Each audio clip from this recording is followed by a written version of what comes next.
સમાજ એક મોટું મન રાખીને અમને માફ કરે. પાર્ટીના સૌ આગેવાનો પણ એમનો સંપર્ક કરવાના છે. લગભગ ક્ષત્રિય સમાજની 92 લોકોની એક આખી ટીમ છે, સંકલન સમિતિ છે. એમને આવતીકાલે 3 વાગે એ મળવાના છે.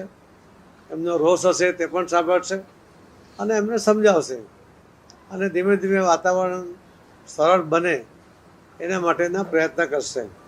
આજે લગભગ અમારી મિટિંગ 2.5-3 કલાક ચાલી છે અને એમાં કોને મળવું, કેવી રીતે મળવું, કોને એ બધી જવાબદારીઓ પણ નક્કી થઈ છે અને આનો જલ્દીથી નિવેડો આવે તો ક્ષત્રિય સમાજ હવે પોતાનો રોષ શાંત કરીને પાર્ટીની સાથે વર્ષોથી રહ્યા છે તો પાર્ટીની સાથે જોડાય એવી હું અમને હાથ જોડીને આપણા માધ્યમથી વિનંતી પણ કરું છું.